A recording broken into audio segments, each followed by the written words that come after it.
ಸೌಜನ್ಯ ಅತ್ಯಾಚಾರ ಕೊಲೆ ಪ್ರಕರಣದ ಮರು ತನಿಖೆ ವಿಚಾರಕ್ಕೆ ಸಂಬಂಧಪಟ್ಟಂತೆ ಇನ್ವೆಸ್ಟಿಗೇಷನ್ ಬಗ್ಗೆ ತೀರ್ಪನ್ನು ಸುಪ್ರೀಂ ಕೋರ್ಟ್ ಕಾಯ್ದಿರಿಸಿದೆ. ಇಲ್ಲಿ ಧರ್ಮಸ್ಥಳ ಗ್ರಾಮದ ಸೌಜನ್ಯ ಅತ್ಯಾಚಾರ ಮತ್ತು ಕೊಲೆ ಪ್ರಕರಣಕ್ಕೆ ಸಂಬಂಧಪಟ್ಟಂತೆ ಮರು ತನಿಖೆಯನ್ನು ಕೋರಿ ಸೌಜನ್ಯ ತಾಯಿ ಕುಸುಮಾವತಿ ಅರ್ಜಿಯನ್ನು ಹಾಕಿಕೊಂಡಿದ್ರು. ಅರ್ಜಿ ವಿಚಾರಣೆ ನಡೆಸಿ ತೀರ್ಪು ಕಾಯ್ದಿರಿಸಿರುವುದು ಸುಪ್ರೀಂ ಕೋರ್ಟ್. ಆರೋಪಿ ಸಂತೋಷ್ ರಾವ್ನ ಆರೋಪ ಮುಕ್ತಗೊಳಿಸಿದ್ದು ಕೋರ್ಟ್. ಇಲ್ಲಿ ಸೆಷನ್ಸ್ ಕೋರ್ಟ್, ಸಿಬಿಐ ಕೋರ್ಟ್ ಆರೋಪವನ್ನು ಮುಕ್ತಗೊಳಿಸಿದ್ದವು. ಇದನ್ನು ಪ್ರಶ್ನೆ ಮಾಡಿಕೊಂಡು ರಾಜ್ಯ ಹೈಕೋರ್ಟ್ ಮೆಟ್ಟಿಲು ಹತ್ತಿದ್ದು ಕುಸುಮಾವತಿ, ಸೌಜನ್ಯ ಅವರ ತಾಯಿ. ಆದರೆ ಕುಸುಮಾವತಿ ಅರ್ಜಿಯನ್ನು ವಜಾಗೊಳಿಸಿತ್ತು ಹೈಕೋರ್ಟ್. ಇದನ್ನು ಪ್ರಶ್ನಿಸಿ ಸುಪ್ರೀಂಗೆ ಮೇಲ್ಮನವಿ ಹೋಗಿದ್ದು ಕುಸುಮಾವತಿ. ನ್ಯಾಯಮೂರ್ತಿ ಸಂಜಯ್ ಕುಮಾರ್ ನೇತೃತ್ವದ ದ್ವಿಸದಸ್ಯ ಪೀಠದಲ್ಲಿ ಇದರ ವಿಚಾರಣೆ ಇದೆ. 2012ರಲ್ಲಿ ನಡೆದಂತಹ ಭೀಕರ ಅತ್ಯಾಚಾರ ಮತ್ತು ಹತ್ಯೆಯ ತನಿಖೆ ಸಮರ್ಪಕವಾಗಿ ಆಗಿಲ್ಲ. SIT ಅಥವಾ ನಿವೃತ್ತ ಜಡ್ಜ್ ಮೇಲ್ವಿಚಾರಣೆ ತನಿಖೆ ಆಗಬೇಕು ಅಂಥೇಳಿ ಮನವಿ ಇತ್ತು. ಅರ್ಜಿ ವಿಚಾರಣೆ ನಡೆಸಿ ತೀರ್ಪು ಕಾಯ್ದಿರಿಸಿರೋದು ಸುಪ್ರೀಂ ಕೋರ್ಟಲ್ಲಿ.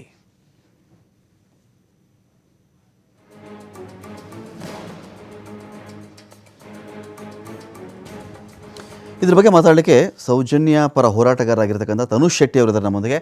ತನುಷ್ ಶೆಟ್ಟಿ ಅವರೇ ನಮಸ್ಕಾರ. ತನುಷ್ ಶೆಟ್ಟಿ ಅವರೇ, ಈಗ ಸೌಜನ್ಯ ಅತ್ಯಾಚಾರ ಕೊಲೆ ಪ್ರಕರಣಕ್ಕೆ ಸಂಬಂಧಪಟ್ಟಂತೆ ಅವರ ತಾಯಿ ಕುಸುಮಾವತಿ ಅರ್ಜಿಯನ್ನು ಹಾಕ್ಕೊಂಡಿದ್ದು ಒಂದು ಭಾಗ. ಅದಕ್ಕಿಂತ ಮುಂಚೆ ನಿನ್ನೆ ಒಂದು ಮೇಜರ್ ಡೆವಲಪ್ಮೆಂಟ್ ಆಗಿದೆ. ಏನು CID ಈ ತನಿಖೆಗೆ ಸಂಬಂಧಪಟ್ಟಂತೆ ತೀರ್ಪನ್ನು ಕೊಟ್ಟಿತ್ತೋ ಅಥವಾ CID ತನ್ನ ಒಂದು ಚಾರ್ಜ್ ಶೀಟನ್ನು ಏನು ಸಲ್ಲಿಸಿತ್ತೋ, CBI ಒಂದು ತನಿಖೆ ಮಾಡ್ರಪ್ಪ ನೀವು ಅಂದರೆ CID ಬರೆದಿದ್ದಂತಹ ಏನು ಒಂದು ವರದಿ ಇತ್ತಲ್ಲ, ಆರೋಪ ಪಟ್ಟಿ ಇತ್ತಲ್ಲ, ಅದನ್ನು ಟ್ರಾನ್ಸ್ಲೇಟ್ ಮಾಡಿಕೊಂಡು CBIನವರು ಮಂಡಿಸಿದ್ದಕ್ಕೆ ಸುಪ್ರೀಂ ಕೋರ್ಟ್ ಚಾಟಿ ಬೀಸಿತ್ತು. ನೀನು ಮಾಡಿದ್ದೇನು ಮತ್ತೆ? ಹಾಗಾದರೆ CID ಅವ್ರು ಕೊಟ್ಟಿದ್ದಕ್ಕೆ ನೀನು ಭಾಷಾಂತರಕಾರ, ತರ್ಜುಮೆದಾರ, ಟ್ರಾನ್ಸ್ಲೇಟರ್ ನೀನು ಆಗುವುದಾದರೆ ನೀನೇನು ಕಡಿದು ಕಟ್ಟೆ ಹಾಕಿದೆ ಅಲ್ಲಿ ಅಂಥೇಳಿ ಸುಪ್ರೀಂ ಕೋರ್ಟ್ ಸರಿಯಾಗಿ ನನ್ನ ಚಾಟಿ ಬೀಸಿದೆ. ಮತ್ತೆ ತನಿಖೆ ಮಾಡಬೇಕು ಅಂತ ಸುಪ್ರೀಂ ಕೋರ್ಟ್ ಹೇಳಿ ಆಗಿದೆ. ಇದಲ್ಲದೆ ಇನ್ನೂ CBI ಈ ಪ್ರಕರಣದ ಅನೇಕ ಆರೋಪಿಗಳ ವಿಚಾರಣೆನೇ ಕಂಪ್ಲೀಟ್ ಮಾಡಲಿಲ್ಲ ಅಂತ ಒಂದು ಆರೋಪ ಇದೆ. ಸೊ ಸುಪ್ರೀಂ ಕೋರ್ಟ್ನ ನಿನ್ನೆಯ ಮತ್ತು ಇವತ್ತು ತೀರ್ಪು ಕಾಯ್ದಿರಿಸೋ ವಿಚಾರಕ್ಕೆ ಸಂಬಂಧಪಟ್ಟಂತೆ ಏನು ಹೇಳಲಿಕ್ಕೆ ಬಯಸ್ತೀರಿ ಅಂತ?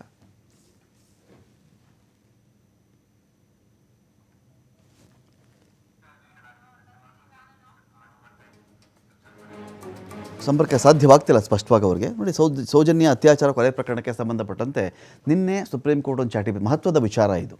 ಯಾವುದೇ ಹೆಣ್ಣು ಮಗಳಿಗೆ ಒಂದು ಅತ್ಯಾಚಾರ ಕೊಲೆ ಆದ ಸಂದರ್ಭದಲ್ಲಿ ಅವರ ಮನೆಯವರ ನೋವು ನಮ್ಗೆ ಅರ್ಥ ಆಗಬೇಕು. ತನಿಖೆ ವಿಚಾರದಲ್ಲಿ ಹಳ್ಳ ಹಿಡಿಸಬಾರ್ದು. ಅದನ್ನು CBI ಅಂತ ಹೇಳ್ತಾರಲ್ಲ, ನಿನ್ನೆ ಸುಪ್ರೀಂ ಕೋರ್ಟ್ ಚಾಟಿ ಬೀಸಿದೆ CBIಗೆ.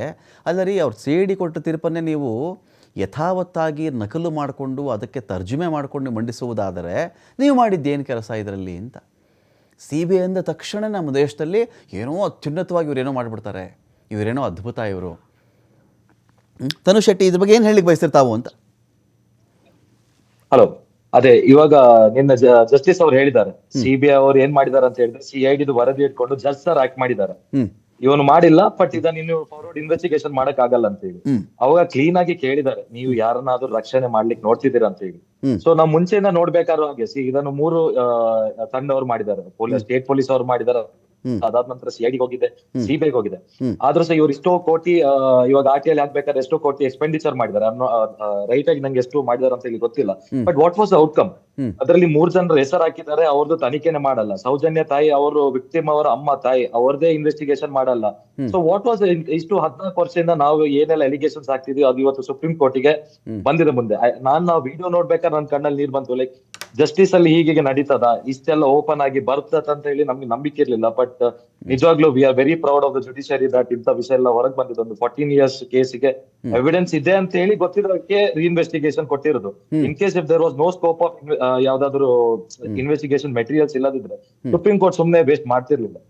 ಹಾಗೇನೆ state of Karnataka is interested. ಅವ್ರು ಹೇಳಿದ್ದಾರೆ, ನಾವು ಪ್ರಿಲಿಮಿನರಿ ಇದು ಇನ್ವೆಸ್ಟಿಗೇಷನ್ ಮಾಡ್ಬೇಕಾದ್ರೆ ಅವಾಗ್ಲೇ ಅದು CID ಹೋಗಿತ್ತು. ಸೊ ನಮ್ಗೆ ನಮ್ಮ ಇನ್ವೆಸ್ಟಿಗೇಷನ್ ಕಂಪ್ಲೀಟ್ ಮಾಡ್ಲಿಕ್ಕೆ ಆಗಿರ್ಲಿಲ್ಲ. ಸೊ ನಮ್ಗೆ ಚಾನ್ಸ್ ಕೊಟ್ರೆ we are having enough material that we can make this investigation happen ಅಂತ ಹೇಳಿದ್ದಾರೆ. ಸೊ ನನ್ನ ಪಾಯಿಂಟ್ ಆಫ್ ವ್ಯೂ ಅಲ್ಲಿ ಏನಂತ ಹೇಳಿದ್ರೆ, ಲೈಕ್ ಲಾಸ್ಟ್ ಟೈಮ್ ಸಿದ್ದರಾಮಯ್ಯ ಅವ್ರ ಸರ್ಕಾರ ಇರ್ಬೇಕಾದ್ರೆ ಇದನ್ನು CBI ಕೊಡಿ ಅಂತ ಹೇಳ್ತಾರೆ. ಆ CBI ಕೋಡ್ ಇದರಿಂದ ಸಂತೋಷ್ ರಾವ್ ಆರೋಪಿ ಅಲ್ಲ ಅಂತ ಆಗುತ್ತೆ. ಸೊ ದಾಟ್ ಲೆಟ್ ಟು ನಾವು ಮುಂಚೆಯಿಂದ 2013 ಇಂದ we are demanding that Santosh Rao ಅಲ್ವೇ ಅಲ್ಲ ಆರೋಪಿ, ಯಾರೋ ಇದ್ರ ಹಿಂದೆ ಬೇರೆ ಜನ ಇದ್ದಾರೆ. ಇವಾಗ್ಲೂ ಹೇಳ್ತೀನಿ, ಮಲ್ಲಿಕ್ ಜೈನ್, ಉದಯ್ ಜೈನ್, ಧೀರಜ್ ಜೈನ್ ಅವ್ರ ಹೆಸರು ಹೇಳ್ತಾನೆ ಇದ್ವಿ. ಆದ್ರೆ ಅದನ್ನ ಅವರ ಇನ್ವೆಸ್ಟಿಗೇಷನ್ ಮಾಡ್ಲಿಲ್ಲ ಅಂತ ಹೇಳಿ ಇವತ್ತು ಸುಪ್ರೀಂ ಕೋರ್ಟ್ ಅಲ್ಲಿ ಸಹ ಪ್ರೂವ್ ಆಗಿದೆ. ಈಗ ನನ್ನ ಪಾಯಿಂಟ್ಸ್ ಅನುಷ್ ಇಲ್ಲಿ ಸಂತೋಷ್ ರಾವ್ ಅಲ್ಲ ಅಂಥೇಳಿ ಆತ ಆರೋಪ ಮುಕ್ತ ಆದ ಇಡೀ ಪ್ರಕರಣಕ್ಕೆ ಸಂಬಂಧಪಟ್ಟಂತೆ. ಹಾಗಾದರೆ ಯಾವುದೋ ಬೇರೆ ಗ್ರಹಗಳಿಂದ ಬಂದಂಥ ಏಲಿಯನ್ಸ್ ಇದನ್ನು ಮಾಡಿರ್ಲಿಕ್ಕೆ ಸಾಧ್ಯ ಇಲ್ಲ, ಅನ್ಯಗ್ರಹ ಜೀವಿಗಳು ಬಂದಂತೂ ಮಾಡಿರ್ಲಿಕ್ಕೆ ಸಾಧ್ಯ ಇಲ್ಲ ಇದನ್ನು. ಸೊ ಹೀಗಿದ್ದಾಗ ಈ ಮನುಷ್ಯ ಬಿಟ್ಟುಬಿಟ್ರೆ ಇನ್ಯಾರು ಅಂತ ಕೂಡ CBI ಹೇಳಿಲ್ವಲ್ಲ, ಯಾಕೆ ಇದು ಆಶ್ಚರ್ಯ ಆಗಲ್ವಾ ಇದು ಅಂತ? ಹೌದೌದು, ಇವರು ಹೇಳ್ತಿರೋದು ಏನಂತ ಹೇಳಿದ್ರೆ ಟ್ರಯಲ್ ನಡೆದಿದೆ, ನಾವೆಲ್ಲ ಮಾಡಿದೀವಿ, ಸಂತೋಷ್ ರಾವಲ್ ಅಂತ ಆಗಿದೆ, ಬಟ್ ನಮ್ಮ ಹತ್ರ ಯಾವುದೇ ಎವಿಡೆನ್ಸ್ ಇಲ್ಲ ಅಂತ ಹೇಳಿ. ನೋಡಿ, CBI ಅವರಿಗೆ ಇದು ಎವಿಡೆನ್ಸ್ ಸಿಗದಿದ್ರೆ ಕೋರ್ಟ್ ಅವ್ರಿಗೆ ಯಾವ ಬೇಸಿಸ್ ಅಲ್ಲಿ, ಯಾವ ಆಧಾರದಲ್ಲಿ ಇನ್ವೆಸ್ಟಿಗೇಷನ್ ಕೊಡಿ ಅಂತ ಹೇಳಿದ್ರು? ಯಾವ್ದೋ ಆಧಾರದ ಇಲ್ಲದ ಮೇಲೆ ಅವರು ಹೇಳಕ್ ಆಗಲ್ಲ ತಾನೆ. ಸೊ CBI ಯಾಕೆ ಸಿಗಲ್ಲ? CBI ಗೆ ಕ್ವಶನ್ ಮಾಡ್ತಾರೆ, ಹಾಗಾದ್ರೆ 12 ವರ್ಷದ ಕೇಸಿಗೆ ನಿಮ್ಗೆ ಒಂದು ಏನಾದ್ರು ಇನ್ವೆಸ್ಟಿಗೇಷನ್ ಮಾಡ್ಲಿಕ್ಕೆ ಸಾಧ್ಯ ಇಲ್ವಾ? ಅವರು ಇಲ್ಲ, ನಾನು ಹಾಗೆ ಹೇಳ್ತಿಲ್ಲ ಅಂತ ಹೇಳ್ತಾರೆ. ಹಾಗಾದ್ರೆ ಎಲ್ಲ ಕೇಸಸ್ ರಿಓಪನ್ ಆಗುತ್ತೆ, ನೀವು ಮಾಡ್ತೀರಾ ಅಂತ ಕೇಳಿದ್ರು ಇಲ್ಲ. ಸೊ ಏನಂತ ಹೇಳಿದ್ರೆ ನಮ್ಗೆ ಪ್ರೂವ್ ಆಗಿದೆ, CBI is not at all an institution that can find justice. ಈಗ ಇಲ್ಲಿ ಯಾವಾಗಲೂ ಸೌಜನ್ಯ ಪರ ಸೌಜನ್ಯ ವಿರುದ್ಧ ಅಂತ ಹೋರಾಟಗಳು ನಾವು ಗಮನಿಸ್ಕೊಂಡು ಬಂದಿದ್ದೀವಿ, ಅಥವಾ ಲಾಬಿ ಅಥವಾ ಏನಾದರೂ ಕರ್ಕೊಳ್ಳಿ, ಯಾರನ್ನೂ ರಕ್ಷಣೆ ಮಾಡಬೇಕು ಅಂತ ಒಂದು ಹೋರಾಟ ಇದೆ ತಂದುಕೊಳ್ಳೋಣ. ನನ್ನ ಪಾಯಿಂಟ್ ಏನಂದರೆ, ನೀವು ಅಷ್ಟು ಆ್ಯಕ್ಯುರೇಟಾಗಿ ಇಂಥ 4 ಜನನೇ ಮಾಡಿದ್ದಾರೆ ಅಂತ ಹೇಳಬೇಕಾದ್ರೆ ನೀವು ಕೂಡ ಸೂಕ್ತ ಸಾಕ್ಷ್ಯಾಧಾರಗಳನ್ನು ಕೋರ್ಟ್ ಮುಂದೆ ನೀವಾದರೂ ಇಡಬೇಕಾಗತ್ತೆ. ಯಾರೆಲ್ಲ ಇಂತಿಂಥವ್ರು ಇದ್ದಾರೆ ಅಂತ ಹೇಳಬೇಕಾದ್ರೆ 12 ವರ್ಷ 14 ವರ್ಷ ಅಂತ ಆದಾಗ ಆ ಪ್ರಯತ್ನಗಳು ಎಲ್ಲರಿಗೂ ಬಂದಿವೆ. ಅದ್ರ ಬಗ್ಗೆ ಇರ್ತಕ್ಕಂಥ ಆ್ಯಕ್ಯುರಸಿ ಕೇಳ್ತಾ ಇದ್ದೀನಿ ನಾನು, ನಿಖರತೆ ನಿಮಗೆ. ನೋಡಿ, ಏನಂತ ಹೇಳಿದ್ರೆ ಲೈಕ್ 2012 ಅಲ್ಲಿ ಇನ್ಸಿಡೆಂಟ್ ಆಗ್ಬೇಕಾದ್ರೆ, ಸೊ ನಾವೇನ್ ಲೀಗಲ್ ಎಕ್ಸ್ಪರ್ಟ್ ಆಗಿರ್ಲಿಲ್ಲ, ನಮ್ದೇನ್ ದೊಡ್ಡ ತಂಡ ಇರಲಿಲ್ಲ, ಮಹೇಶ್ ಶೆಟ್ಟಿ, ತಿಮ್ಮೋರೆಡ್ಡಿ ಇದ್ರು, ಅವ್ರ ಹುಡುಗರು ಎಲ್ಲ ಸೇರಿ ಪ್ರೊಟೆಸ್ಟ್ ಮಾಡ್ತಿದ್ರು. ಅದು ಬಿಟ್ಟು ನಾವು ವಿವೇರ್ ಕ್ವಶನ್ ಗವರ್ಮೆಂಟ್ ಏನಾದ್ರು ಮಾಡಿ ಅಂತ ಹೇಳಿ.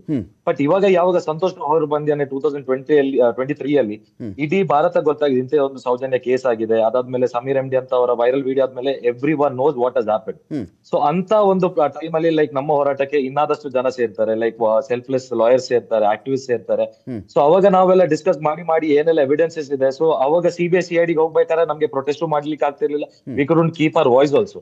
ಸೊ ಇವಾಗ 2023 ಆದ್ಮೇಲೆ ಖುಲಾಸ್ ಆಗಿದೆ, ನಾವು ಹಳೆದೆಲ್ಲ ಏನೆಲ್ಲ ವಿಟ್ನೆಸಸ್ ಇದೆ, ಎವಿಡೆನ್ಸಸ್ ಇದೆ, we are given to them. ಅದು ಕೊಟ್ಟಾದ್ಮೇಲೆ ಅವರಿಗೆ ಲಾಸ್ಟ್ ಹಿಯರಿಂಗ್ ಅಲ್ಲಿ ಅವರಿಗೆ ವಿಟ್ನೆಸ್ ಪ್ರೊಟೆಕ್ಷನ್ ಎಲ್ಲ ಕೊಟ್ಟಿದ್ದಾರೆ. ಸೊ ಅದನ್ನ ಇವಾಗ ಕಂಟಿನ್ಯೂ ಮಾಡ್ಲಿಕ್ಕೆ ಹೇಳಿದ್ದಾರೆ. ಮತ್ತೆ ಇನ್ನೊಂದು ಏನಂತ ಹೇಳಿದ್ರೆ, I would like to say, Ashrad Khalid ಅಂತ ಹೇಳಿ ಸೌಜನ್ಯ ಜೊತೆ ಬಸ್ ಅಲ್ಲಿ ಟ್ರಾವೆಲ್ ಮಾಡ್ತಿದ್ರು ಅಂತ ಹೇಳ್ತಾರೆ ರೇಪ್ ಆದ ದಿನ. ಸೊ CID, CBI ಮತ್ತೆ ಕರ್ನಾಟಕ ಪೊಲೀಸ್ ಅವ್ರು ಹೇಳುದು this is a male and we have investigated ಅಂತೇಳಿ. ಬಟ್ ಆಕ್ಚುಲಿ ಏನಂತ ಹೇಳಿದ್ರೆ ದಿಸ್ ಇಸ್ ಗರ್ಲ್. ಅಶ್ರದ್ ಖಲೀದ್ ಹೆಸರು ಹುಡುಗನ್ ತರ ಕೇಳುತ್ತೆ, ಇವರು ಹುಡುಗರು ಅಂತ ಹೇಳಿದ್ದಾರೆ. ಇವರು ತನಿಖೆನೆ ಮಾಡ್ಲಿಲ್ಲ, ಅವರು ಇವಾಗ ಸುಪ್ರೀಂ ಕೋರ್ಟ್ ಅಲ್ಲಿ ವಿಟ್ನೆಸ್ ಪ್ರೊಟೆಕ್ಷನ್ ಲಿಸ್ಟ್ ಅಲ್ಲಿ ಇದ್ದಾರೆ. ಸೊ ಇಂಥದೆಲ್ಲ ತುಂಬಾನೇ ಇದೆ. ನಾವು ಇದನ್ನು ಓಪನ್ ಆಗಿ ಹೇಳಿದ್ರೆ there would be Sowjanya post mortem ವಿಚಾರಕ್ಕೆ ಸಂಬಂಧಪಟ್ಟಂತೆ ಬೇರೆ ವಿಷಯ ಹೇಳಲ್ಲ. ಸೌಜನ್ಯ ಪೋಸ್ಟ್ ಮಾರ್ಟಮ್ ವಿಚಾರಕ್ಕೆ ಸಂಬಂಧಪಟ್ಟಂತೆ ಒಂದಷ್ಟು ಪ್ರಶ್ನೆಗಳಿದೆಯಲ್ಲ, ಸರಿಯಾಗಿ ಮಾಡಲಿಲ್ಲ, ಅದು ಅಟೆಂಡ್ ಮಾಡಲಿಲ್ಲ, ಈ ಪ್ರಶ್ನೆಗಳ ಬಗ್ಗೆ ನಿಮಗೂ ಕೂಡ ಅನುಮಾನಗಳಿದೆಯಾ ಆ ವಿಚಾರದಲ್ಲಿ, ಪೋಸ್ಟ್ ಮಾರ್ಟಮ್ ರಿಪೋರ್ಟ್ಗೆ ಸಂಬಂಧಪಟ್ಟಂತೆ ಅಂತ? ಖಂಡಿತವಾಗ್ಲು ನೋಡಿ, ಅವತ್ತು ರಾತ್ರಿ ಏನಾಗಿದೆ ಅಂತ ಹೇಳಿದ್ರೆ, ನಮ್ಮ ಬೆಳ್ತಂಗಡಿ ತಾಲೂಕಲ್ಲಿ ಒಂದು ಗವರ್ಮೆಂಟ್ ಹಾಸ್ಪಿಟಲ್ ಅಲ್ಲಿ ಒಂದು ಮೋರ್ಚರ್ ಇದೆ. ಸೊ ಬಾಡಿ ಎಲ್ಲ ಅಲ್ಲಿ ಪೋಸ್ಟ್ ಮಾರ್ಟಮ್ ಮಾಡ್ತಾರೆ. ಸೊ ಅವತ್ತು ಏನಾಗುತ್ತೆ ಅಂತ ಹೇಳಿದ್ರೆ, ರಾತ್ರಿ 6 ಗಂಟೆ ನಂತರ ದೇರ್ ವಾಸ್ ಡಿಮ್ ಲೈಟ್, ಅಲ್ಲಿ ಲೈಟು ಕರೆಕ್ಟ್ ಆಗಿರ್ಲಿಲ್ಲ, ಒಳಗೆ LED ಬಲ್ಬ್ಸ್ ಇರಲಿಲ್ಲ, ಹಳೆ ಈ ಹ್ಯಾಲೋಜನ್ ಬಲ್ಬ್ಸ್ ಇರುತ್ತಲ್ಲ ಅದಿತ್ತು. ಸೊ ಅಂತ ಟೈಮ್ ಅಲ್ಲಿ ಪೋಸ್ಟ್ ಮಾರ್ಟಮ್ ಮಾಡಿದ್ದಾರೆ. ಅದಾದ್ಮೇಲೆ ಅವಾಗದು SI ಆಗಿರೋ Yogish Kumar, I am not sure, but SI he told their parents that ನೀವು ಇವಾಗ್ಲೇ ಹೊಚ್ಚಿದ್ರೆ ಏನೆಲ್ಲ ಕಾರ್ಯ ಇದೆ ಇದನ್ನ ಮಾಡಿ ಮುಗಿಸ್ಬೇಕಂತ ಹೇಳಿ. There was very hurry-burry that ಇದರದ್ದು ಈ ಬಾಡಿ ಇವಾಗ ಪೋಸ್ಟ್ ಮಾರ್ಟಮ್ ಆಗಿದಲ್ಲ, ಇನ್ನು ಏನೋ ಇನ್ವೆಸ್ಟಿಗೇಷನ್ ಎಲ್ಲ ಮಾಡುದು ಬೇಡ, ಇದನ್ನೊಮ್ಮೆ ಸುಟ್ಟ ಹಾಕಿ ಅಂತ ಹೇಳಿ. ಸೊ ಅವತ್ತೇ ರಾತ್ರಿ ಪೋಸ್ಟ್ ಮಾರ್ಟಮ್ ಆದ ರಾತ್ರಿ ಅದನ್ನು ಫ್ಯೂನರಲ್ ಮಾಡ್ತಾರೆ ಬಾಡಿ. ಅಲ್ಲ, ಎಲ್ಲ ಪೋಸ್ಟ್ ಮಾರ್ಟಮ್ ಆಯಿತು, ಎಲ್ಲ ಆದಮೇಲೆ ಅಲ್ವಾ ಸಂತೋಷ್ ರಾವ್ಗೆ ಪನಿಷ್ಮೆಂಟ್ ಕೊಟ್ಟಿದ್ದು? ಆತ ಸುಮಾರು ವರ್ಷ ಜೈಲಲ್ಲಿದ್ದ ಮೇಲೆ ಆಮೇಲೆ ಆರೋಪ ಮುಕ್ತ ಮಾಡಿದ್ರಲ್ಲ, ಅವತ್ತಿಗೆ ಆ ಶಿಕ್ಷೆ ಆಗಬೇಕು ಅಂದರೆ ಕೋರ್ಟ್ಗೆ ಕನ್ವಿನ್ಸ್ ಮಾಡಿದ್ರು ಅಂತ ಅರ್ಥ ಅಲ್ವಾ ತನುಷ್? ಹೌದು. They had convince that Santosh ರಾವೇ ಮಾಡಿದ್ರು, ಅದಕ್ಕೋಸ್ಕರ ಸೌಜನ್ಯನ ಉಗುರಲ್ಲಿ ಸಂತೋಷ್ ರಾವ್ ಇದು ಉಗುರು ಸಿಕ್ಕಿದಂತ ಹೇಳಿದ್ರು, ಕೆಲವು ವಕೀಲರೆಲ್ಲ ಹೇಳಿದ್ರು. So there was deliberate attempt to prove that this person has done it. ಅವನು ಅಲ್ವೇ ಅಲ್ಲ ನೋಡಿ, ಅವನನ್ನು ಪ್ರೂವ್ ಮಾಡಿದವರು ಯಾರು ಇವಾಗ? ಯಾರು? ಆ ಊರವರೇ ತಾನೆ, ಆ ದೇವಸ್ಥಾನಕ್ಕೆ ಅವರ ಯಾರೆಲ್ಲ ಅಸೋಸಿಯೇಟ್ಸ್ ಇದ್ದಾರೆ ಅವರೇ ತಾನೆ. So who should we question ನಾವು? ಇವರು ಹಿಡಿದು ಕೊಟ್ಟವರನ್ನ ಕೇಳ್ಬೇಕು ತಾನೆ. ಸೊ ಅದರಲ್ಲಿ ತುಂಬಾ ಎವಿಡೆನ್ಸ್ ಇದೆ. I won't talk about it. ಹಿಡಿದು ಕೊಟ್ಟವರು ಅಂತ ಒಂದು ಸಬ್ಜೆಕ್ಟ್ ಇದೆಯಾ ತನುಷ್? ಈಗ CBI ಹಿಡಿದವರು ಅಂತ ನೀವು ಕನ್ಸಿಡರ್ ಮಾಡ್ತೀರಾ, ಹಿಡಿದು ಕೊಟ್ಟವರು ಅಂತ ನೀವು ಅಲ್ಲಿ ಮೆನ್ಷನ್ ಮಾಡ್ತೀರಾ ಅಂತ? ಹಿಡಿದು ಕೊಟ್ಟವರು ಅಂದ್ರೆ ಏನು CBI ಯಾರನ್ನ ಹಿಡ್ಕೊಡ್ಬೇಕಾ? ಅವ್ರಿಗೆ ತನಿಖೆ ಮಾಡಿ ಅರೆಸ್ಟ್ ಮಾಡಿಲ್ವಾ ಅವ್ರನ್ನ? ಹೌದು, ಬಟ್ ಆಕ್ಚುಲಿ ಆ ಟೈಮಲ್ಲಿ ಸಿಬಿಐ ಇರ್ಲಿಲ್ಲ, ನಮ್ಮ ಸ್ಟೇಟ್ ಪೊಲೀಸ್ ಅವರು ಅದನ್ನ ಹ್ಯಾಂಡಲ್ ಮಾಡ್ತಿದ್ರು. ಅವಾಗ ಲೋಕಲ್ ಊರವರೇ ಇವನು ಮಾಡಿದ, ಇವನ್ ಸಂತೋಷ್ ರಾವ್ ಮಾಡಿದ ಅಂತ ಹೇಳಿ ಅವ್ನಿಗೆ ಅಲ್ಲಿ ಒಂದ್ 10-15 ಜನ ಸೇರಿ ಹೊಡೆದು ಅವನನ್ನು ಮತ್ತೆ ಪೊಲೀಸ್ ಸ್ಟೇಷನ್ ಕೊಟ್ಟು ಅವನೇ ಅಂತ ಹೇಳಿ ಅವ್ನಿಗೆ ಹೊಡೆದು ಬಡಿಸಿ ಪ್ರೂವ್ ಮಾಡಿಸಿ, ನಾವು ಅವಾಗ ಹೇಳ್ಬೇಕಾದ್ರೆ ಇದು ಫೇಕ್ ಅಂತ ಆಗ್ತಿದ್ದು ಜನರಿಗೆ, ಇವರು ಸುಮ್ನೆ ದೇವಸ್ಥಾನ ಟಾರ್ಗೆಟ್ ಮಾಡ್ತಿದ್ದಾರೆ ಆಗೀಗ ಅಂತ ಹೇಳಿ. ಇವಾಗ 200 ಕೋಟಿಯ ಷಡ್ಯಂತ್ರನೂ ಕೋರ್ಟ್ ಅಲ್ಲಿ ರಜಾ ಆಯ್ತು. ಹಾಗೇನೆ ಇದು ಸೌಜನ್ಯ ಕೇಸಲ್ಲಿ ಮೆಟೀರಿಯಲ್ಸ್ ಇದೆ, ರೀಇನ್ವೆಸ್ಟಿಗೇಷನ್ ಅಂತ ಆಗಿದೆ. ಸೊ ನಾವ್ ಇಷ್ಟರವರೆಗೆ ಏನ್ ಹೇಳ್ತಿದೀವಿ, that had facts and that everything has concluded to come into meaningful thing. ಇನ್ನೊಂದೇನು ಹೇಳ್ತೀನಿ ಅಂತ ಹೇಳಿದ್ರೆ, ಬಿಜೆಪಿ ಅವ್ರ ಬಗ್ಗೆ ಹೇಳಲಿಕ್ಕೆ ನಾನು ಇಷ್ಟಪಡ್ತೀನಿ. ಆ ಟೈಮಲ್ಲಿ ಇದು ಸೌಜನ್ಯ ಕೇಸ್ ಆಗ್ಬೇಕಾದ್ರೆ ಬಿಜೆಪಿ ಅವರ ಗವರ್ಮೆಂಟ್ ಇರುತ್ತೆ, ಇವಳ ಮನೆಗೆ ಬರಲ್ಲ. ಹಾಗೇನೆ ಇವಾಗ ನಮ್ಮ 200 ಕೋಟಿ ಷಡ್ಯಂತ್ರ ಅಂತ ಎಲ್ಲ ಹೇಳ್ಬೇಕಾದ್ರೆ ವಿಜೇಂದ್ರ ಅವರು, ಆರ್ ಅಶೋಕ್, ಬ್ರಿಜೇಶ್ ಚೌಟ, ಸುನಿಲ್ ಕುಮಾರ್, ಸಿ.ಟಿ. ರವಿ, ಭರತ್ ಶೆಟ್ಟಿ, ಹರೀಶ್ ಪೂಂತ ಎಲ್ಲ ನಿಂತ ಹೇಳಿದ್ರು 200 ಕೋಟಿ ಇವರಿಗೆ ಬಂದಿದೆ, ಇವರಿಗೆ ಫಾರಿನ್ ಫಂಡ್ ಬಂದಿದೆ, ಕ್ರಿಶ್ಚಿಯನ್ ಮಿಷನರಿ ಹಣಗಳು ಬಂದಿದೆ, ಇವರ ದೇವಸ್ಥಾನ ಡಿಫಾರ್ಮ್ ಮಾಡ್ತಿದ್ದಾರೆ. ನಾವು ಕೇಳ್ತಿದ್ವಿ ಯಾವಾಗ್ಲೂ ಯಾರು ರೇಪ್ ಮಾಡಿದ್ದು, ಯಾರು ಈ ಲ್ಯಾಂಡ್ ಅನ್ನು ಇದೆಲ್ಲ ಮಾಡಿದ್ದು, ಯಾರು ಬಡ್ಡಿ ವ್ಯವಹಾರ ಮಾಡ್ತಿದ್ದಾರೆ. ದೇವರನ್ನು ಖಂಡಿತವಾಗ್ಲೂ ಬ್ಲೇಮ್ ಮಾಡಕ್ ಆಗಲ್ಲ. ಆದ್ರೂ ನಾವು ಯಾವತ್ತೂ ನಮ್ಮ ಬ್ಲೇಮ್ಸ್ ಆಗ್ಬೇಕಾದ್ರೆ ಮಂಜುನಾಥ ಸ್ವಾಮಿ ಅಂತ ತಂದಿರ್ತಾರೆ. ಯಾಕೆ ಬಿಜೆಪಿ ಅವರ?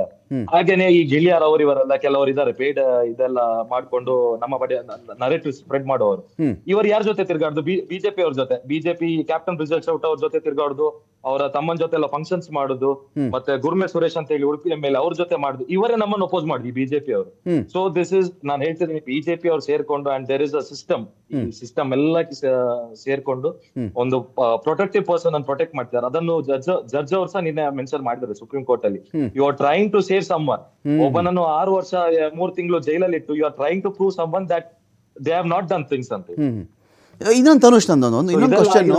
ಇದರಲ್ಲಿ ಹೋರಾಟಗಾರರು ಇನ್ಕ್ಲೂಡಿಂಗ್ ಸೌಜನ್ಯ ಅವರ ತಾಯಿಯನ್ನು ಸೇರಿಸಿ ಕೆಲವು ಮಾತುಗಳು ಬಂತು.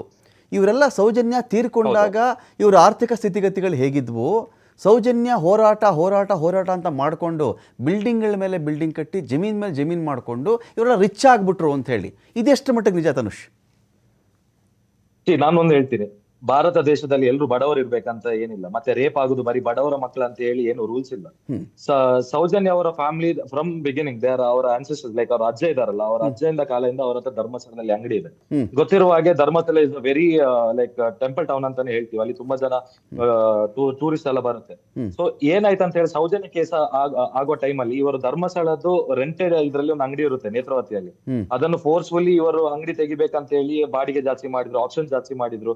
ಇವರ ಇವರು ಜಾಸ್ತಿ ಪೇ ಮಾಡ್ಕೊಂಡು ಅಲ್ಲೇ ಇದ್ರು. ಅದಾದ್ಮೇಲೆ ಆ ಬಿಲ್ಡಿಂಗ್ ಅನ್ನೇ ಡೆಮಾಲಿಷ್ ಮಾಡಿದ್ರು. ಸೊ ಇವರಿಗೆ ಏನಂತ ಹೇಳಿದ್ರೆ, ತೋಟ ಇದೆ, they are farmers, they are having shops, they were not well settled ಅಂತ ಹೇಳ್ತೀನಿ, ಬಟ್ ಅವ್ರ ಹತ್ರ ದೇ ಹ್ಯಾವ್ ಮನಿ. ಮತ್ತೆ ಅವ್ರಿಗೆ ಮಕ್ಕಳು ತುಂಬಾ ಇದಾರೆ, ಲೈಕ್ ಸೌಜನ್ಯ ಒಬ್ಳೆ ಅಲ್ಲ, they have 3 more daughters and 1 son. So ಅವ್ರ ಮನೆ ಮುಂದೆ ದೊಡ್ಡದು ಕಾಣ್ತಿರ್ಬೋದು, ಸೈಡ್ ಅಲ್ಲಿ ಇಟ್ ಇಸ್ ಲೈಕ್ ರೆಕ್ಟಾಂಗಲ್, ಸಣ್ಣ ಮನೆ, ಯಾರು ಮನೆ ಕಟ್ಬಾರ್ದಂತ ಏನಿಲ್ಲ, ಅದು ಅವರ ದುಡ್ಡು ಲೋನ್ ಅಲ್ಲಿ ಮಾಡಿರೋದು. ಮಹೇಶ್ ಶೆಟ್ಟಿ ತಿಮ್ರೋಡಿ ಆಗಿದ್ರು ಹೀಗಿದ್ರು, ಬಹಳ ಶ್ರೀಮಂತರಾಗ್ಬಿಟ್ರು ಮಹೇಶ್ ಶೆಟ್ಟಿ ತಿಮ್ರೋಡಿ, ಅವರ ಸಂಗಡಿಗರುಗಳು, ಇದೆಲ್ಲ ಮಾತಾಡ್ತಾರಲ್ಲ, ನಿಜನಾ ತನುಷ್ ಇದೆಲ್ಲ? ಸರ್ ನಿಮ್ಮ ವಾಯ್ಸ್ ಬ್ರೇಕ್. ಮಹೇಶ್ ಶೆಟ್ಟಿ ತಿಮ್ರೋಡಿ ಸೌಜನ್ಯ ಪರ ಹೋರಾಟಗಾರರು ತರ ಕೋಟ್ಯಾಧಿಪತಿಗಳಾಗ್ಬಿಟ್ರು ಈ ಕೇಸನ್ನು ಇಟ್ಕೊಂಡು ಅವ್ರಿಗೆ, ಈ ಹೋರಾಟಗಾರರಿಗೆ ತುಂಬ ಜನ ಸಪೋರ್ಟ್ ಮಾಡಿಬಿಟ್ರು, ಧನ ಸಹಾಯ ಮಾಡಿದ್ರು, ಅದನ್ನು ಯೂಸ್ ಮಾಡ್ಕೊಂಡ್ರು ಅಂತಾರೆ. ನಿಜಾನಾ ಸುಳ್ಳ?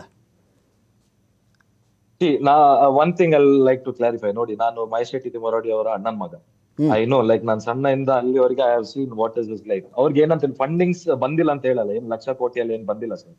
ನಾವು ಹೋರಾಟ ಮಾಡ್ಬೇಕಾದ್ರೆ ಬೆಂಗಳೂರಲ್ಲಿ ಮಾಡ್ತಿದ್ವಿ, ಅಲ್ಲೆಲ್ಲ ಮಾಡ್ತಿದ್ವಿ. ಕೆಲವರು ಅವರವ್ರ ಕಿಶನ್ 2,000 ತಗೊಳ್ಳಿ, ಊಟದು ನಮ್ಮ ಲೆಕ್ಕದಲ್ಲಿ, ಶಾಮಿಯಾನ ನನ್ನ ಲೆಕ್ಕದಲ್ಲಿ, ಚೇರ್ ನಮ್ಮ ಲೆಕ್ಕದಲ್ಲಿ, ಆ ರೀತಿಯಲ್ಲಿ ಎಲ್ಲ ಡೊನೇಷನ್ಸ್ ಆಗಿದೆ ಬಿಟ್ರೆ ನಾವು ಮತ್ತೆ ಏನು ಫಂಡಿಂಗ್ಸ್ ಎಲ್ಲ ಮಾಡ್ಕೊಂಡು, ಈವನ್ ವಕೀಲರಿಗೆ ಸಹ ನಮ್ಮ ಹೋರಾಟಗಾರರು ಅವರವರ ಕಿಸೆಯಿಂದ 200 ರೂಪಾಯಿ, 500 ರೂಪಾಯಿ, 1,000, 10,000 ಎಲ್ಲ ಕೊಟ್ಕೊಂಡೆಲ್ಲ we are fighting this cases. 200 ಕೋಟಿ ಎಲ್ಲ ಬರ್ತಿದ್ರು ಉಂಟಲ್ಲ ಸರ್, ನಾವು ಈ ಹೋರಾಟ ಏನೇನೋ ಮಾಡಿ ಬಿಡ್ತಿದ್ವಿ ಸರ್. ಎಲ್ರು ದಿಸ್ ಇಸ್ ನಾಟ್ ಲೈಕ್ ಬರೀ ತಿಮ್ಮರೋಡಿ ಅವರ್ ಇಸ್ ಅ ಫೇಸ್. ಅವರಿಂದ ಈ 13 ವರ್ಷ ಯಾರು ಮರಿಲಿಲ್ಲ ಸೌಜನ್ಯ ಕೇಸನ್ನು. But there is nothing like ಅವ್ರು ಏನೋ ಡಬ್ಬಿಟ್ಟು ಫಂಡಿಂಗ್ಸ್ ಮಾಡಿ, ಡಬ್ಬಿಟ್ಟು ಮಾಡಿರೋದು ಯಾರು ಸರ್? ಈ ಧರ್ಮಸ್ಥಳ ದೇವಸ್ಥಾನ ಅವರು, ಅದು ದೇವಸ್ಥಾನ ಇನ್ನೂ ಮುಸ್ಲಿಂ ಇಲಾಖೆಗೆ ಸೇರ್ಲಿಲ್ಲ. ಇಡೀ Karnataka this is only a temple. ಎಷ್ಟು ಬರುತ್ತೆ ಅದೇ ಅಂತ ಹೇಳಿ ಯಾರಿಗೂ ಗೊತ್ತಿಲ್ಲ. ಡಬ್ಬಿ ಇಟ್ಕೊಂಡು ಯಾರು ಮಾಡಿದ್ರು ಸರ್? ಇವು ಸೌಜನ್ಯ ವಿಚಾರವನ್ನ ಮುಂದೆ ಇಟ್ಕೊಂಡು, ಸೌಜನ್ಯ ವಿಚಾರ ಮುಂದೆ ಇಟ್ಟುಕೊಂಡು ಧರ್ಮಸ್ಥಳ ದೇವಸ್ಥಾನದ ವಿರೋಧಿಗಳಾಗಿ ಪರಿವರ್ತನೆಗೊಂಡಂಥವ್ರ ನೀವು? ಸೌಜನ್ಯ ನೆಪ ಮಾಡಿಕೊಂಡು ಧರ್ಮಸ್ಥಳ ದೇವಸ್ಥಾನ ಅದಕ್ಕೆ ವಿರೋಧಿಗಳಾಗಿ ನಿಂತಂಥವ್ರ, ಅದರ ಮೇಲೆ ಇರ್ತಕ್ಕಂಥ ಅದರ ವಿರುದ್ಧದ ಲಾಬಿಗಳಲ್ಲಿ ನಿಮ್ಮ ಷಡ್ಯಂತ್ರಗಳಿವೆ ಅಂತಾರಲ್ಲ, ನಿಜಾನ ಇದು? Sir, I am Hindu sir, I am believer of Hindu. So ನಾನೇನ್ ಹೇಳ್ದೆ ಅಂತ ಹೇಳಿದ್ರೆ, ದೇವರು ಇಂಥದೆಲ್ಲ ಮಾಡ್ಲಿಕ್ಕೆ ಸಾಧ್ಯ ಇಲ್ಲ. That is very understandable. ನಾವು ಅಪೋಸ್ ಮಾಡ್ತಿರೋದು ಆ ಪರ್ಸನ್ ಅನ್ನು. ಇವಾಗ ನಾವು ನೀಟ್ ಎಕ್ಸಾಮ್ಗೆ ಬ್ಲೇಮ್ ಮಾಡಿದ್ರೆ ಆಂಟಿ ನ್ಯಾಷನಲ್ ಅಂತ ಹೇಳ್ತಾರೆ. ನಾವು ಇವಾಗ ರೇಪ್ ಮಾಡಿದ ಬಗ್ಗೆ ಮಾತಾಡಿದ್ರೆ ನಾವು ದೇವಸ್ಥಾನ ವಿರೋಧಿ ಅಂತ ಮಾತಾಡ್ತಾರೆ. How is that possible sir? ಇವಾಗ ಅಲ್ಲಿ ಆಗ್ಲಿಲ್ಲ ಅಂತ ಹೇಳಿ ಏನಿಲ್ಲಲ್ಲ ಸರ್. ಇವಾಗ ಅಲ್ಲಿ ಮೊನ್ನೆ SIT ಅವರು ಇದು ಎಲ್ಲ ಮಾಡಿದ್ದಾರೆ. 7-8 ಸ್ಕಲ್ ಸಿಕ್ಕಿದೆ, 100 ಮೇಲೆ ಬೋನ್ ಸಿಕ್ಕಿದೆ. ಏನ್ ಸರ್ ಅದಲ್ವಾ ಸರ್? ಅದು ಒಂದು ಸಿಕ್ಕಿರೋ ದೊಡ್ಡ ವಿಷಯ ಅಲ್ವಾ ಸರ್? ಫಾರೆಸ್ಟ್ ಏರಿಯಾದಲ್ಲಿ ಬರಿಯಲ್ ಮಾಡ್ಲಿಕ್ಕೆ ಲೀಗಲ್ಲ ಸರ್. ನಾವು ಯಾರನ್ನ ಬ್ಲೇಮ್ ಮಾಡ್ತಿರೋದು? ಜನ ಮಾಡ್ಲಿಕ್ಕೆ, ದೇವರು ಬಂದಿದ್ದನ್ನು ಮಾಡ್ಲಿಕ್ಕೆ ಸಾಧ್ಯನಾ ಸರ್? ಖಂಡಿತವಾಗ್ಲೂ ಇಲ್ಲ sir. We are blaming the ಅನಾಥ ಶವಗಳು ಸಂಸ್ಕಾರ ನಡೆದಿರೋದಲ್ಲಿ, ಅನಾಥ ಶವಗಳು ಧರ್ಮಸ್ಥಳದಲ್ಲಿ ಬಂದು ನೇತ್ರಾವತಿಯಲ್ಲಿ ಮುಳುಗಿದವರು, ಸೂಸೈಡ್ ಮಾಡ್ಕೊಂಡವರು, ವೃದ್ಧರು, ಅವ್ರು ಸಿಕ್ಕಿದೆ. ಇದೇ ಹೇಳಿದಂತೆ ಚಿನ್ನ ಹೇಳಿದ ಪ್ರಕಾರ ಸಿಗಬೇಕಾಗಿತ್ತಲ್ಲ. ಒಂದು ಸ್ಟ್ರಾಂಗ್ ಎವಿಡೆನ್ಸ್ ಸಿಕ್ಕಿದ್ದಿದ್ರೆ ಅದು ಏನೋ ಒಂದು ದಿಕ್ಕಿಗೆ ಹೋಗ್ತಾ ಇತ್ತು. ಆ ಥರದ್ದೇನೋ ಸಿಕ್ಕಿಲ್ಲ ಅಂತ ಹೇಳ್ತಾರಪ್ಪ. ನನಗಿನ್ನ ಆ ಕಂಪ್ಲೀಟ್ ರಿಪೋರ್ಟ್ ಸಿಕ್ಕಿಲ್ಲ. ಮುಚ್ಚಿದಲ್ಲ ಕೋಟೆರ ಸಲ್ಲಿಕೆ ಆಗಿದೆ ಅದು SIT ಕಡೆಯಿಂದ. ಇದು ಹೇಳ್ತಾರಲ್ಲ, ಇದೆಲ್ಲ ನೀವು ಕ್ಲಬ್ ಮಾಡ್ಕೊಂಡು ಬಿಟ್ರಾ ಅಥವಾ ಬಿಡಿ ಬಿಡಿಯಾಗೆ ನೋಡಿದ್ರ ಕೇಸ್ಗಳನ್ನ ನೀವು ಅಂತ? ಸರ್ ಇವಾಗ SIT ಬಗ್ಗೆ ಹೇಳ್ಬೇಕಂತ ಹೇಳಿದ್ರೆ, ಬ್ಯಾಂಗ್ಳೂರ್ ಪೋಸ್ಟ್ ಅಂತ ಹೇಳಿ ಒಂದು ವೆಬ್ಸೈಟ್ ಇದೆ ಸರ್. ಅದರಲ್ಲಿ ತುಂಬಾನೇ ಡೀಟೇಲ್ಡ್ ಆಗಿ ಇಷ್ಟಂಕ ಒಂದು 1 year ಇಂದ ಅವರು ಬ್ಲಾಗ್ಸ್ ಹಾಕ್ತಿದ್ದಾರೆ. It has been very factual and ಎಲ್ಲ ನಿಜವಾಗೂ ಆಗಿದೆ. ಸೊ ಅದ್ರಲ್ಲಿ ಇವಾಗ ಹೇಳಿದ್ದಾರೆ SIT ಅವರು ಸಲ್ಲಿಸಿದ ವರದಿಯಲ್ಲಿ, ಇವಾಗ ನಾನು ಒಂದು ಆಕ್ಟಿವಿಸ್ಟ್ ಸರ್, ನಾನೊಂದು RTI ಹಾಕಿ 20 years ಇದು ಬರೀ ಧರ್ಮಸ್ಥಳ ವಿಲೇಜ್ ಇದ್ದು ನಾನು RTI ತೆಗೆದಿನಿ. ಎಷ್ಟು ಜನ UDR ಆಗಿ ಸತ್ತಿದ್ದಾರೆ ಅಂತ ಹೇಳಿ 1,000 ಜನದ ಲಿಸ್ಟ್ ಇದೆ ಸರ್ ನನ್ನ ಹತ್ರ. 1,000 ಒಂದು ವಿಲೇಜ್ ಅಲ್ಲಿ. ಏನಂತ ರೀಸನ್ಸ್ ಗೊತ್ತಾ ಸರ್?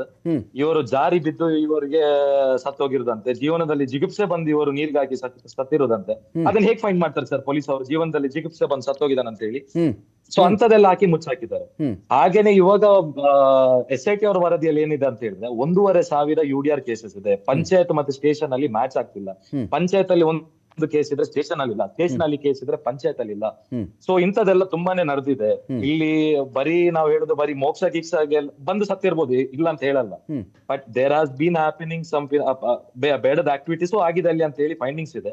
ಜಾಸ್ತಿ ಮಾತಾಡಬಾರ್ದು, ಯಾಕಂತ ಹೇಳಿದ್ರೆ ಇನ್ನು ಕೋರ್ಟ್ ಅಲ್ಲಿ ಇದೆ, ಬರ್ಬೇಕು. ಬಂದಾದ್ಮೇಲೆ ನಾವು ಡಾಕ್ಯುಮೆಂಟ್ಸ್ ಇಟ್ಕೊಂಡೆ ಮಾತಾಡ್ತೀವಿ. Fine. Thank you Tanush Shetty. ಸಾಕಷ್ಟು ವಿಷಯಗಳ ಬಗ್ಗೆ ಮಾತಾಡಿದ್ರಿ. Thank you so much. Yes sir. ನಮಸ್ತೆ. Thank you.